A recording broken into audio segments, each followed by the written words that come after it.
Thank you, Marietta. Thank you all for coming, for joining tonight. It's in a way a wonderful theme for the beginning of a new year, also a new year of anthroposophical studies and working together. Maybe some of you heard Sergei Prokofiev talking about more or less the same topic 20 years ago in London in May. It was a general meeting of your country society. His title was more or less the esoteric significance of spiritual work in anthroposophical groups. And later on it was also published. I'm personally not sure if I'm able to, to bring new esoteric insights, but I want to start the year with you together, I would say with some fundamental reflections and considerations on what we are doing. As Marietta said, if we work together on spiritual science, if we join a group, if we read together, if we discuss it together, what kind of work is meant to be with this? Is it only our habit? And maybe the next generation is asking if this is an old tradition which is now going away, or is there a kind of a resurrection in the future? And maybe we have to find also answers if they ask us, this next or over next generation, what we are doing there, what we are used to do, what is the significance behind, and as Sergei called it, the esoteric significance also. And you know very well, and it's no need to tell you those things, that Steiner, as Marietta said in the introduction, he inspired this group work from the beginning. Critically, we could say that he was not the first, and the theosophical groups he joined, they were also used to this kind of living in branches or in smaller groups and doing theosophy together. But Steiner was a free spirit, and he would easily had a possibility to change it completely. But we know from the history of the Theosophical Society in Germany under Steiner's direction, and later of the Anthroposophical Society, they went on with the study groups. And Steiner was not getting tired in traveling all around Germany, and later on from 1906 on Switzerland, and then other European countries, and as well Great Britain came. He was traveling and visiting groups at the beginning, little local groups, and he really was modest enough to come for 4 or 5 people at the beginning and gave a lecture, a kind of a spiritual contribution, but also heard about the people. For Murray von Sievers, it was not so easy to see him all the time going. By the trains from Berlin, Anhalter Bahnhof, he left for days and weeks, visiting these small groups, and we all also have to say there were quite a number of odd people. So these theosophists of the first generation, they were homeless people from different aspects, and some of them, they were really a little bit odd and not very balanced in their souls. So seekers, but not all pure seekers of the spirit. A lot of them had psychological problems, and you can easily imagine that those little working groups were full of problems. And when Steiner came, they listened to his contribution, but they also talked about their personal problems. And for Murray von Sievers, it was sometimes hard to see that Steiner spent so much time with these little groups and what they made out of the lectures. They just went on with their typical behavior, with their personal problems, and in one letter he's writing to her, let they chatter if they are together what they want to chatter. It is important that they get spiritual content. So I would say, independent from the not very healthy situation at the beginning, he went on. He went on to see these branches, and he established his own, not as private property, but it is true that Mary von Sievers and Steiner, they really started an own branch in Berlin, which became the biggest one, and they did the same. There were lectures of Steiner, but if he was not there, they were reading together and they were talking together. And we know from the history of the Anthroposophical Society that he took this work, as Marietta said, tremendously serious.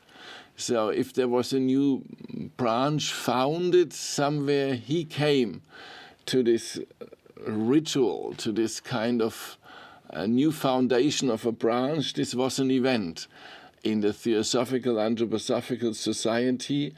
And even when Dr. Steiner left, at the end of the lectures, he always said, this from the English ones, we keep in contact. Even if we are not in the same room, in the same country, we stay in contact, our spiritual thoughts come together, and so on. And with a little bit more distance, I would say Steiner started with the seeds of what he called a kind of a new human community. Only seeds at the beginning, very little groups, and Steiner was enormous in his patience, in his tolerance, and he saw that there is a possible future. And maybe we can just go into the theme and ask, from a spiritual point of view, what is the sense behind? And we will come to certain dimensions in my presentation in the next, 30 minutes or 40 minutes. But for sure, one is the third hierarchy.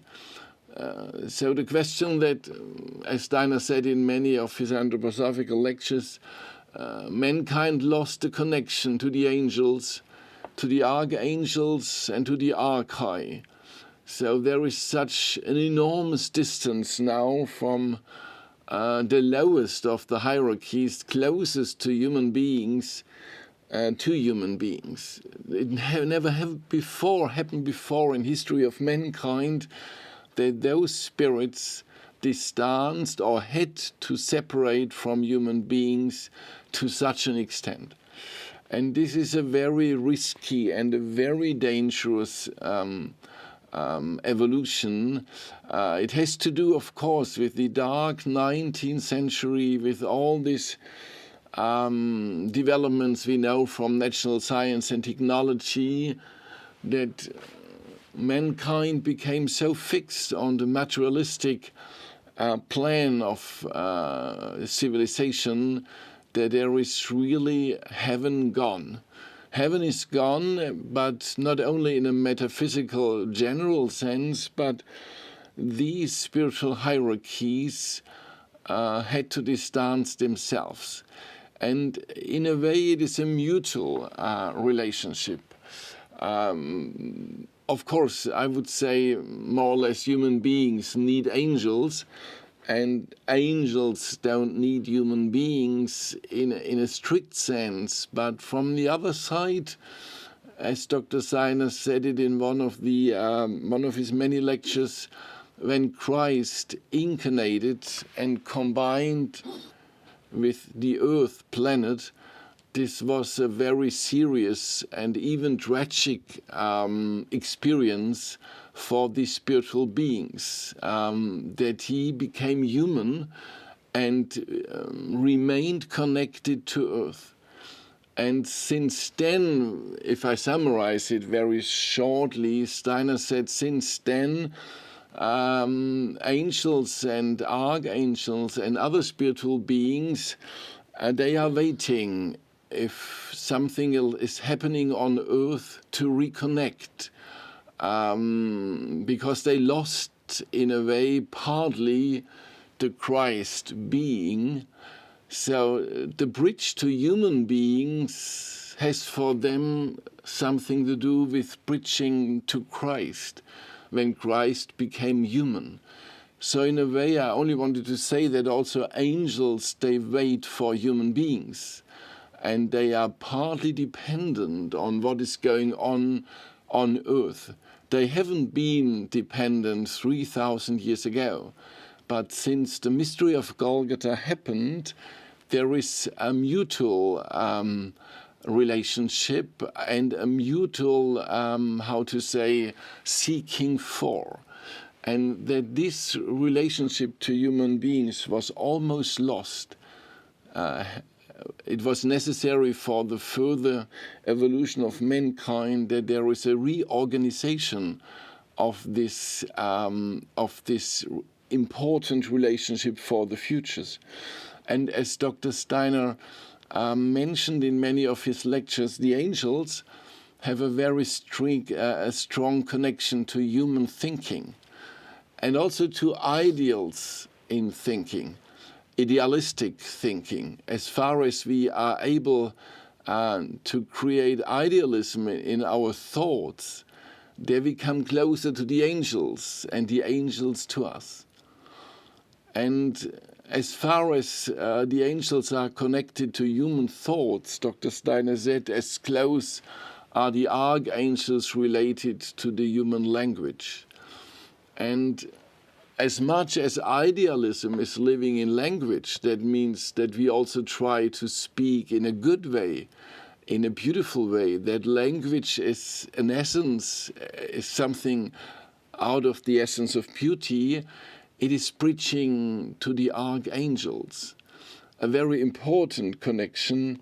And third, Steiner said, the archai, they had a lot to do with human uprightness. In a physical sense, that means uprightness in just to move as a human being upright, but also in a moral sense, moral uprightness.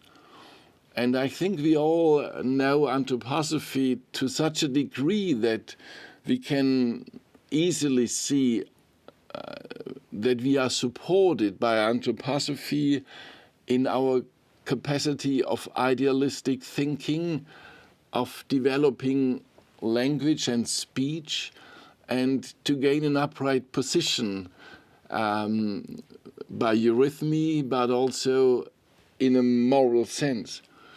So I think it's not so difficult to understand that this basic need of anthroposophical studies has to do with this link to the third hierarchy. But this is not a solution for your main question tonight, because we can say this idealistic thinking, this training of language and speech, and also the upright gait and the moral uprightness, could be an achievement of every single human being. So we don't need groups for this. But we saw that in our group works, we gain a lot out of the community also for these three elements.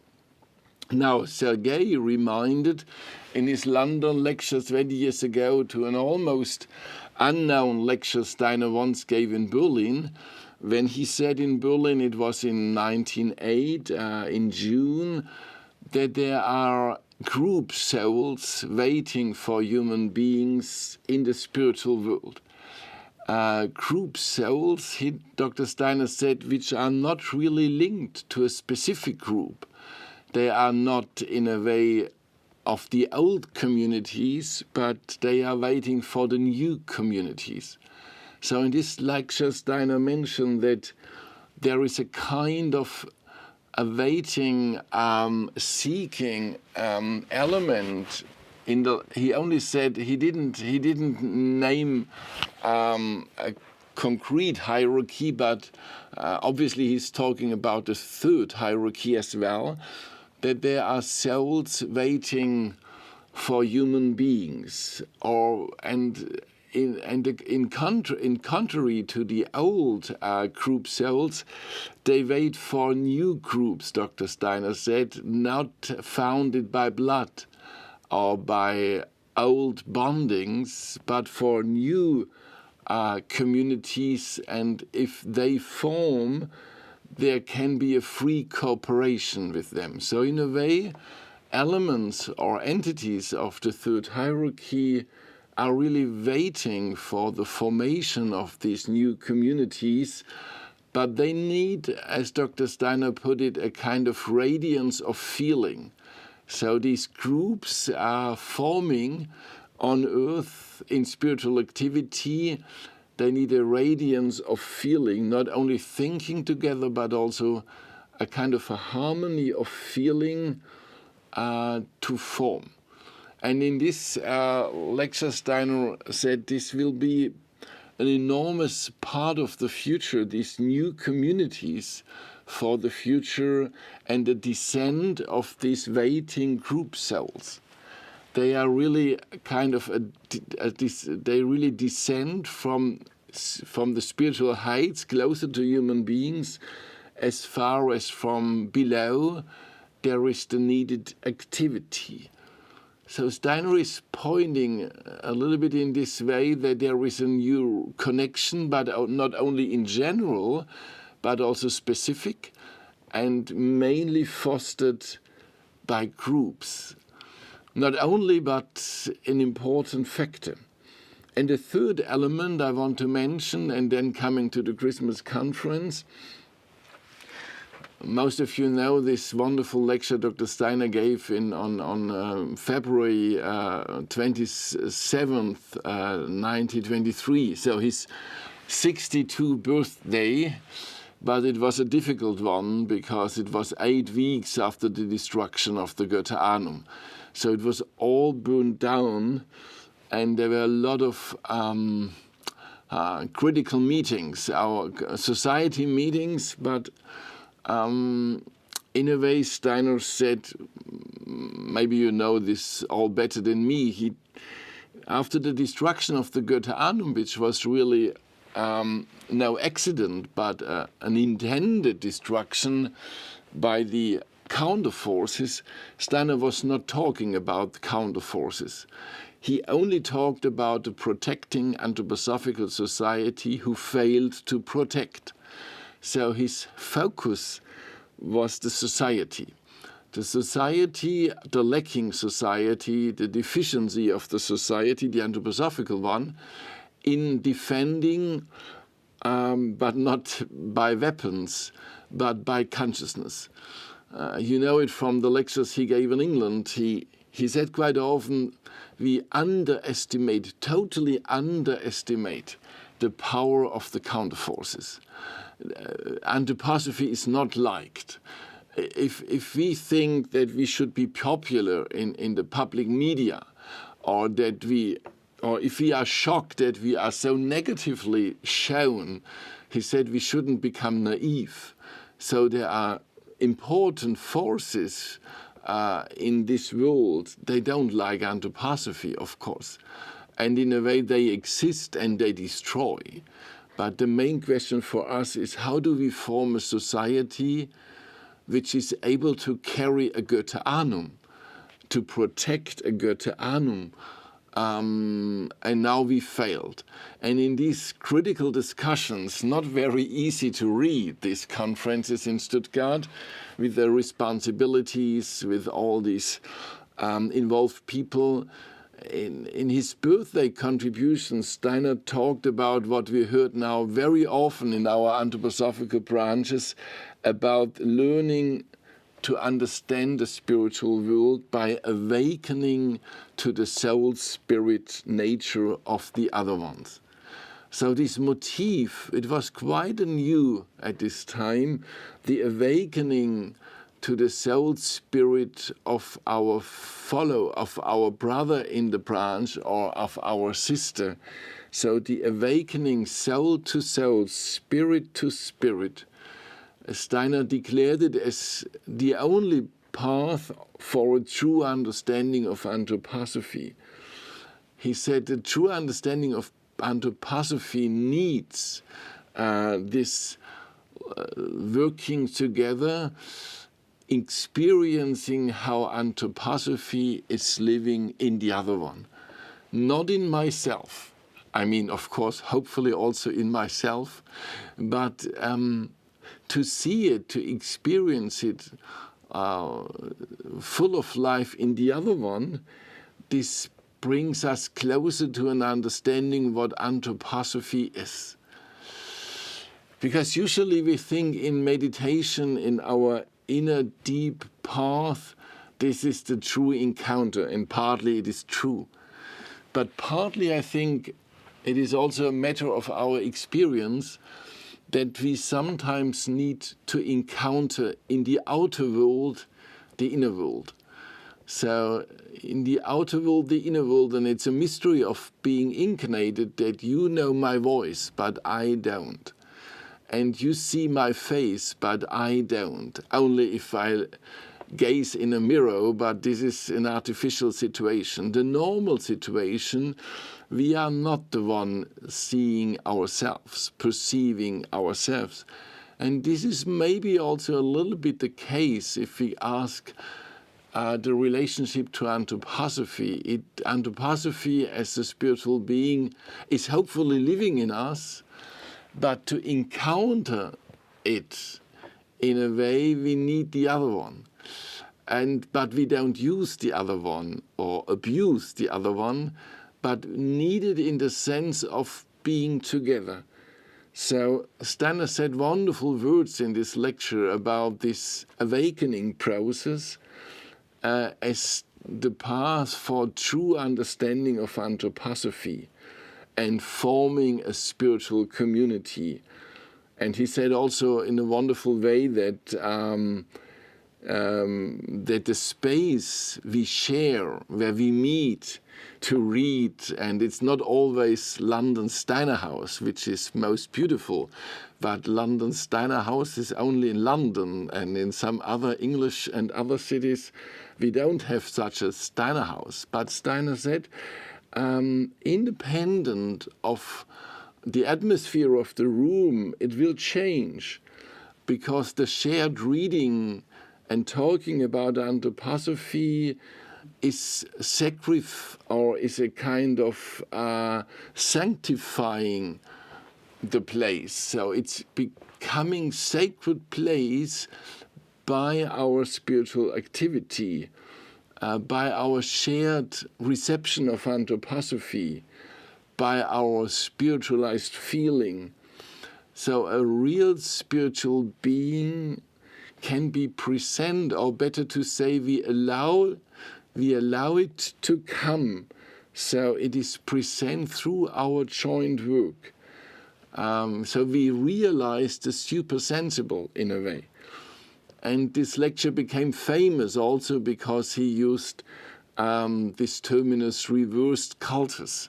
You know it very well, and it's a long discussion about this.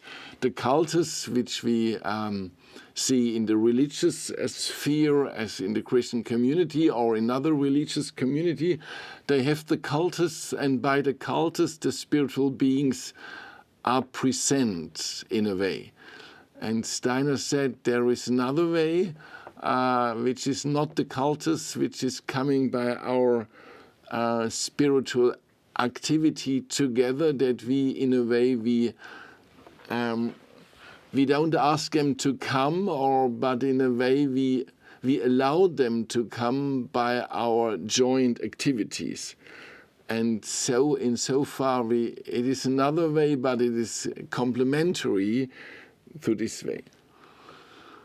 So these are some elements Steiner brought and many others, but bring us a little bit in the atmosphere of the question or the answer. But it's not the answer, but elements of the answer, of this mutual support.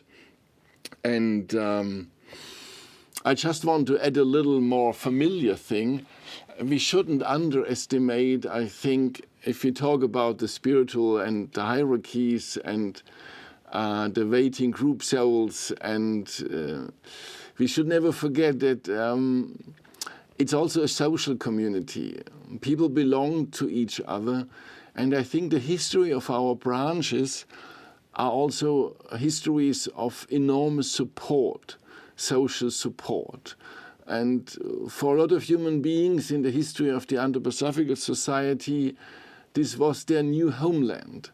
They lost their families, or they died, or they lost their roots, or they were refugees on different levels. And the branches and the group works, they gave a new ground, they gave a new place of being together.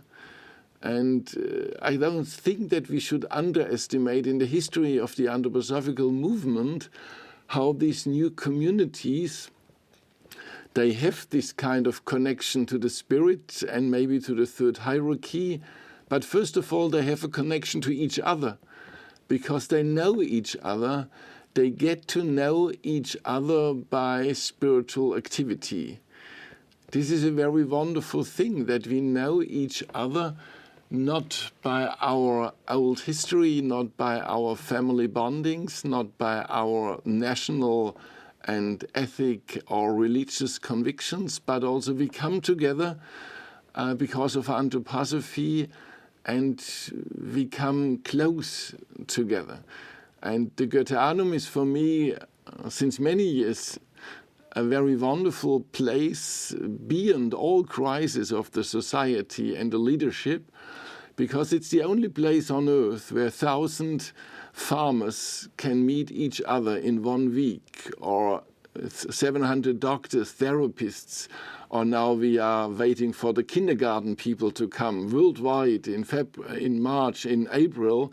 There is the kindergarten conference, only all 7 years it happens, but then it's full, complete, fully booked. 1,000 kindergarten people are coming, and from all the continents, and of course they have a common target, kindergarten, but they don't know each other. But they get to know each other in sitting together in the same room, listening to the same lecture, seeing the same eurythmy, and they come together. This kind of coming together as a starting point for new roots on earth, in the social sphere, in relationship to the angels, archangels and archai.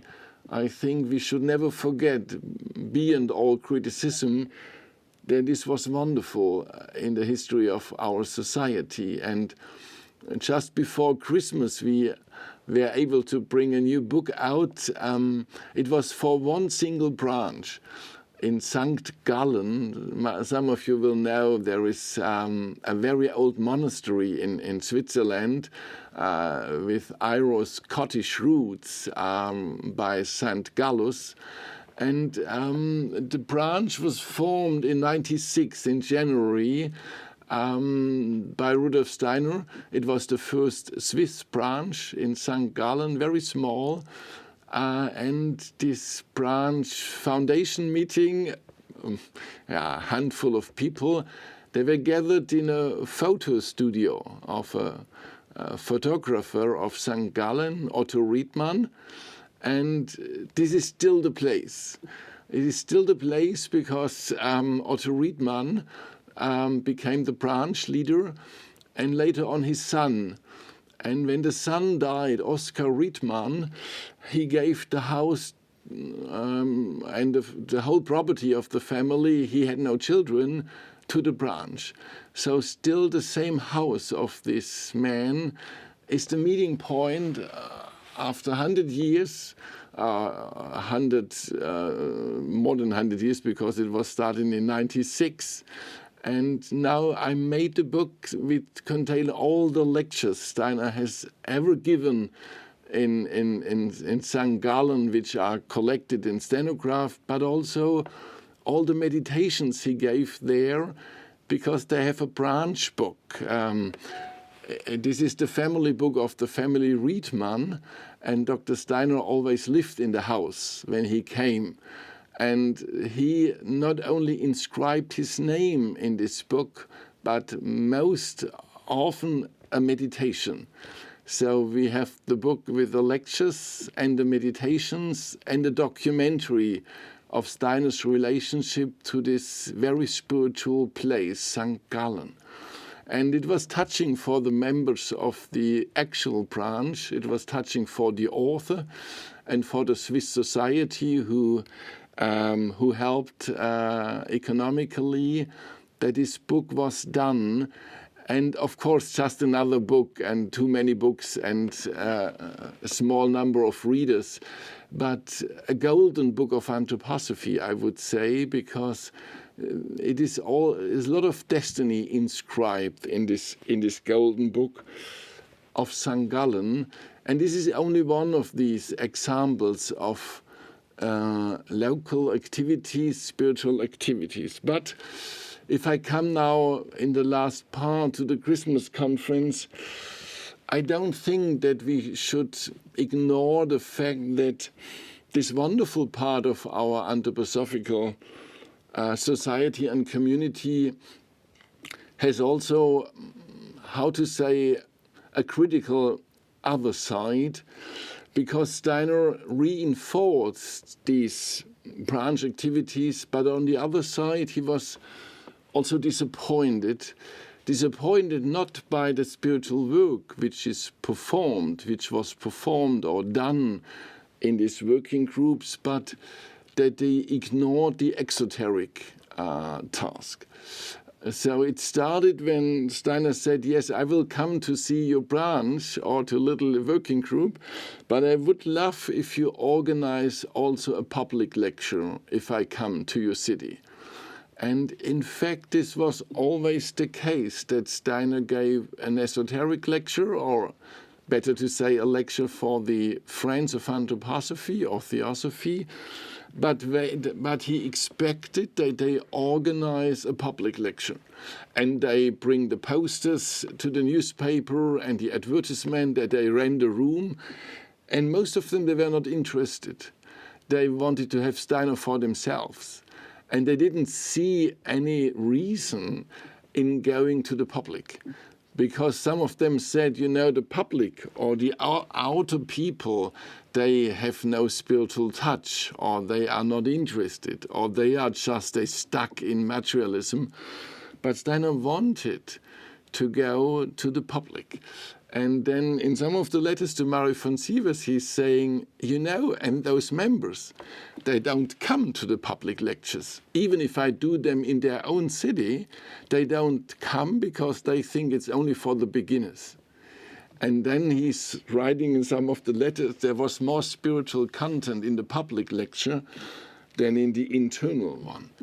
So in a way, I think it's not difficult to understand that Steiner reinforced and helped and supported these little working groups, but he had the expectancy that they are not using anthroposophy only for their own sake. Now we talked about this wonderful golden substance of spiritual substance, and it's not only for our own sake, because I said it's re-establish a connection to the spiritual world, but we see there is a luciferic temptation that we use anthroposophy more or less for us and our group. And this was for Steiner. He was very patient and very tolerant, but we can see that this patience and this tolerance in a way ended. And not totally, Steiner remained a tolerant and patient person, but there is a change in Steiner's biography and history, and this change is clearly marked by the beginning of the First World War. I think most of you know that this war was the catastrophical event of the 20th century, and many other catastrophical events are the followers. So it is a non-ending war, partly, a non-ending destruction which came into our civilization. And in a way, this beginning of the First World War ended a very calmful, silent building time for anthroposophy. And after the war, it was never as before the war. And we can also see from a biographical point of view that Steiner's remaining 7 years of life were incredibly, how to say, speedy and full of energy, but also full of a kind of an apocalyptic element here. So he went on in a very dynamic way, and there was no more time. No more time as before. Sometimes before you could think that Steiner said, if it doesn't work now, it will start in 100 years, so let's take care for the seeds. But now there was a new situation. In a way, probably the possibility that the Earth evolution is ended because the destruction is going so far that there is no more possibility on this planet to go on, came into a possible framework. So since that time, we are living in an age of extremes. And we can clearly see that Steiner wanted to awaken this consciousness in the members of the Anthroposophical Society. So all what he said before and all what I have said before in the last 25 minutes is still valid. And it is not at all of a smaller importance than before. But from this point on, and the Christmas conference is also a marking point in this development, Steiner is saying it is not enough that we work in this spiritual sense. And when we say Christmas conference, we mean Steiner overtook the chair. He fully took over the responsibility for the earthly Anthroposophical Society, and with the full representative principle in the public.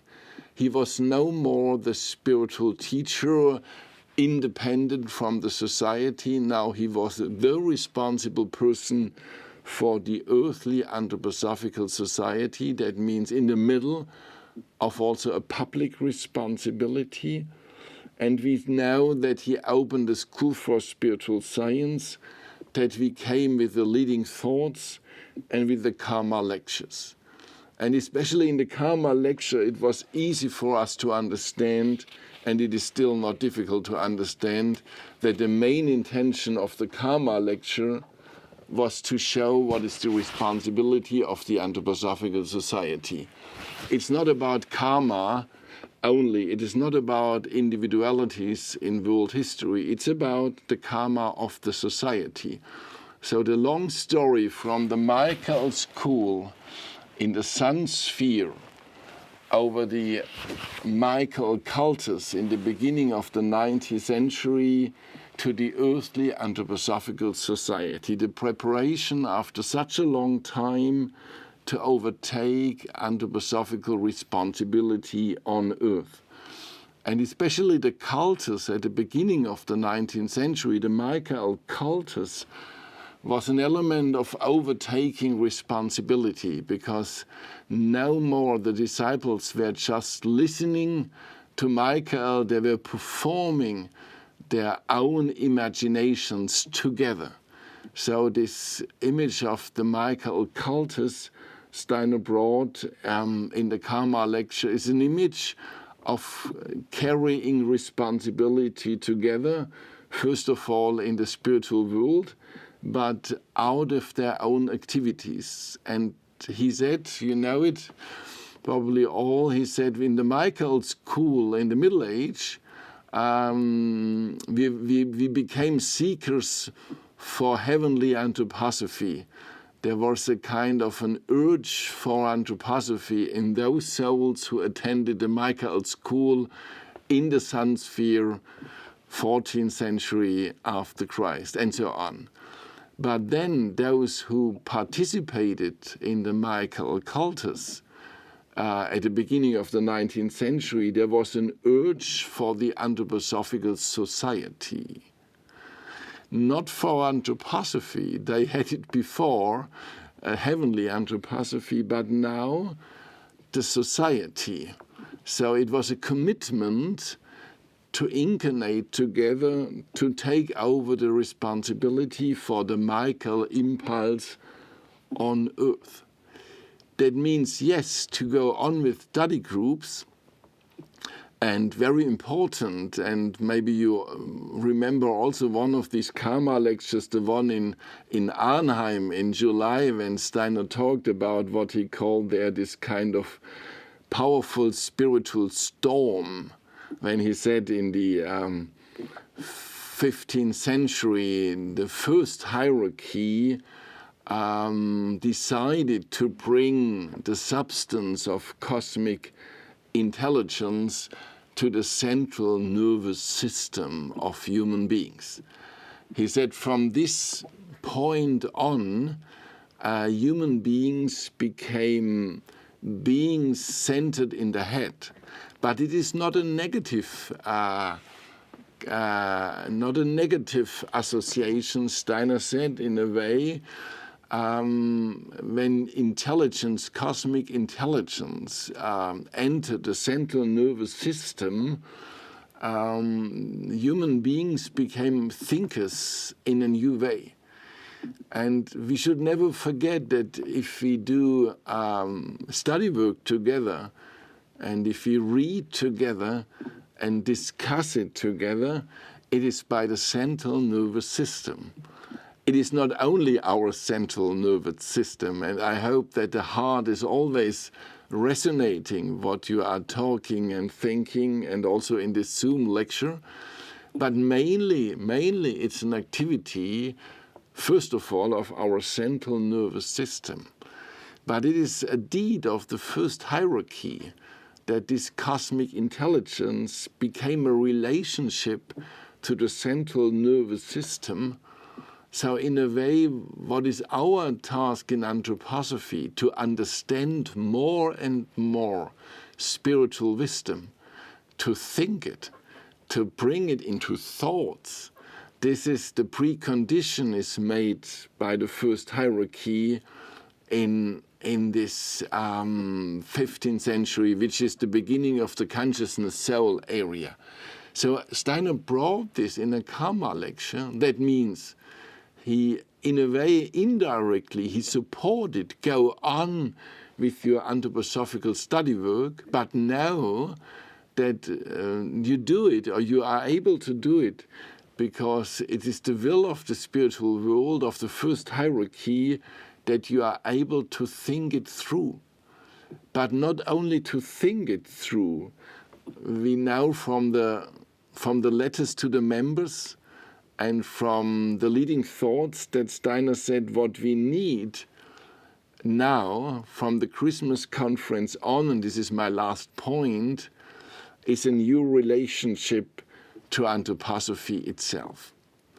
And I think this was very astonishing for the members 100 years ago when they're reading these sentences in the letters to the members, because in a way since more than 20 years they were studying together, and now Steiner is coming and saying our society needs to find the right relationship to anthroposophy itself.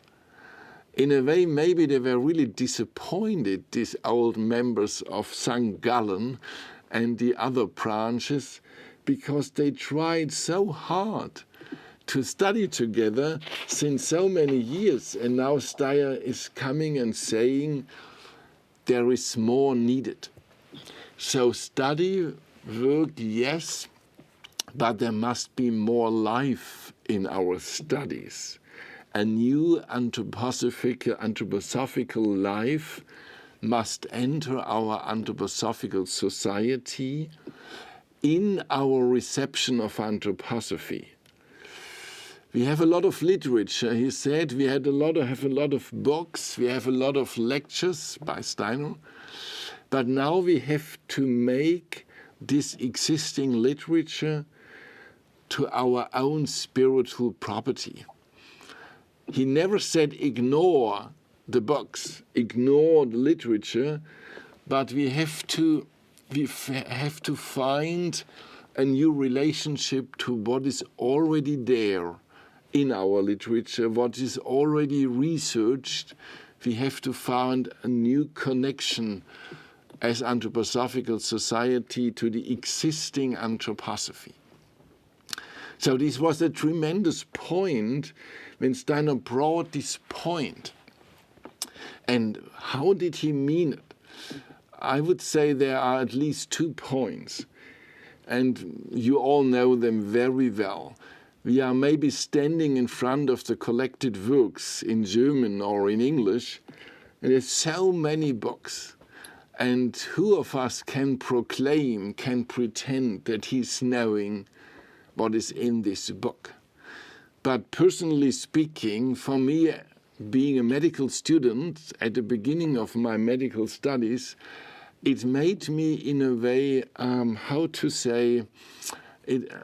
couldn't find sleep anymore, because I had the feeling, if anthroposophy is truth, if I'm studying medicine, if I need to know what is the human heart, I need to find, I need to collect, I need to oversee synoptically what is inside this box.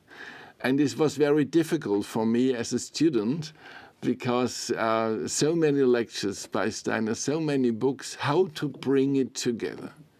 But it's important, Steiner wanted a school for spiritual science, not only for this purpose, but he really wanted that the sections, they bring this material, which is a result of research, in a good way together.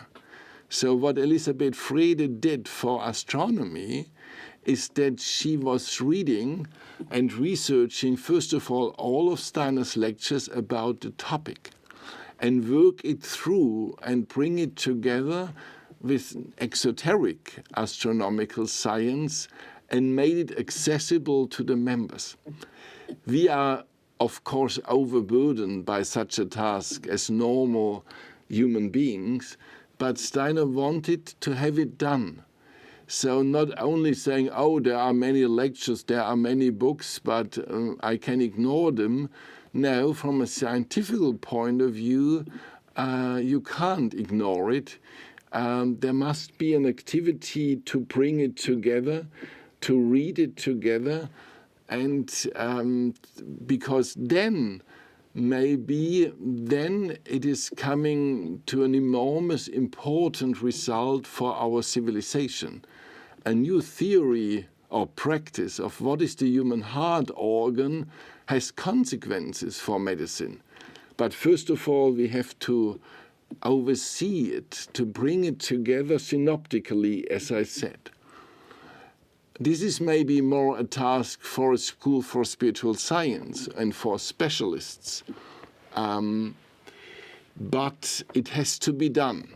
If not, Steiner just scattered his wisdom.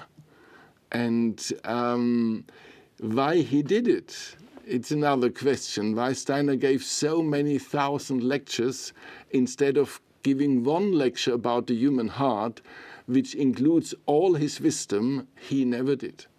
He never did, he scattered it, or he brought it from different aspects in different lectures, and now we as readers have to bring it together, all those difficult perspectives, and it seems to be contradictory.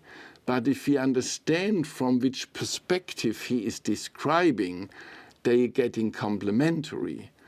And in a way, this is also study activity, that we bring things together. And Steiner said the leading thoughts will be a kind of a guide through the collected works. So the leading thoughts are composed of, as a book, of The Essence of Anthroposophy by Dr. Steiner.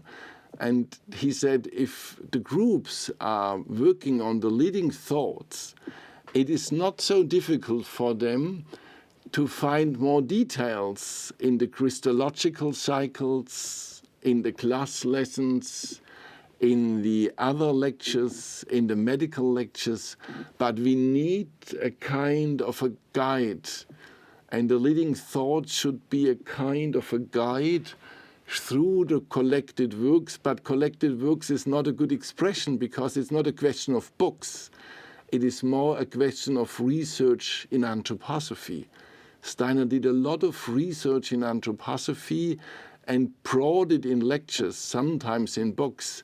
And now he had an interest, or I would say the spiritual world has an interest, that this research is not just, it is interesting or it could be interesting, but it brought together and made productive for the evolution of mankind. And secondly, it's not all about knowing, as Dr. Steiner said. It would be good if we bring it together, but then it should not be fixed on our central nervous system. It should not be only intellectual knowledge. It has to do with our thoughts, but also we should feel it through. So he said it is the Christmas impulse, Christmas conference impulse, to think and feel through. That means this is also, he said, a soul exercise to internalize spiritual science. Meditation does not always mean mantras. He said exercise can also be to think it through and to feel it through, and at the end there will be an incorporation into the will. Or I quote him, esotericism is based on the internalization in the communication of truth. One should not see in this internalization something of the impulse that the Christmas conference wanted to bring into the Anthroposophical society. So this kind of internalizing anthroposophy, this life, it is kind of a resurrection of life, which is then living in our study groups, is very important. Anthroposophy is not a matter of libraries, Dr. Steiner said. Even the books that deal with anthroposophy must come alive in reading. If not, we kill anthroposophy. What we need, he said, is a new reference for spiritual life. What we need is a fundamental tone of love in dealing with anthroposophy as a living being. The human soul hears this tone in what is said with fine sensitivity, and it forms a mediator of understanding in the highest degree. Only in this way, he said, anthroposophy can live in the anthroposophical society and then radiating out from this society in the public sphere. So it's not only to bring the knowledge together, but also to let it deep into our heart and this kind of carrying it spiritually in us. And then to end, he said, this is the precondition of forming a new society with a spiritual content. So we can ask why our society is still so unknown in the big world, in the outer world, why we have maybe a decreasing number of members, why we are so weak in some of our anthroposophical institutions, and why we have so many problems in keep things going, also in Great Britain, in England. Steiner said more or less it is needed to go on with the spiritual activity. The society the society needs the spiritual property of anthroposophy, and to go on with this work is fundamental for all outer success. And then it can become a strong society in the future, a unified society, and overcoming the isolated groups. This is the last motif, but I don't want to go into details. He said, we have so many groups, but in a way they are isolated. They are doing good work inside, but they don't know of each other enough. And the country societies should be the coming together of these individual working groups. And of course, with the country societies, there is a certain spirit connected. And the general anthroposophical society should be the coming together of the country societies. And of course, this very simple image of the Christmas conference, that the Christmas conference and the second Goetheanum was more or less built by the country societies in overcoming themselves as country societies. So it's very interesting. They are needed, but then they have to overcome themselves, because the aim is not the country society. But without the country society, there can't be a general anthroposophical society. So we need the individual group, and we heard some elements of the spiritual substance, but the individual group is not the final target. The reunification, Dr. Steiner said, of the individual groups to the country society is very important. But then the next step, as we heard, that the country societies are coming together to form a general anthroposophical society, and this general society is carrying a school for spiritual science, which is so needed for the future of evolution. I think we should never forget this bigger picture, even if we are really fully busy maybe with our local activities or with our own struggle, but it's good to keep the big images and to close the big images of the significance of our spiritual work in connection to the third hierarchy, which is connected to the second and the first. So it's not only the third hierarchy, and we heard about the first hierarchy who is enabling us in thinking through anthroposophy. So we need to keep going this enormous activity and also respecting these new social communities forming. But then I think it's good to see the next step, and insofar I said directly yes when Marietta asked and said we try to bring together with full respect for every single group, and there should go on to be a single individual group, but this single individual group is in the essence also related to each other. And this is a Christmas conference principle that Steiner really also created an organ, a newsletter, where all the individual groups and countries bring themselves in, that the general society is knowing what is going on the local places. And I think this is a Michaelic thought in the direction of the future of the earth, that we need this individualistic, personal, local approach. It is absolutely needed, but we need also the second and the third step to see where we belong to. So I hope these were some dimensions or some aspects of what is living in our work together. Some of them are well known, but I think at the beginning of such a year, sometimes it's good to focus on what we believe to already know, but could be meditated in the depth of our soul, and is not anew, but could become a little bit anew by a kind of a resurrection of thoughts. So I hope you enjoyed, or you had something to think about. And as Marietta said, There could be some more questions. I don't know how much time you have in general, but I stop now. Thank you for listening.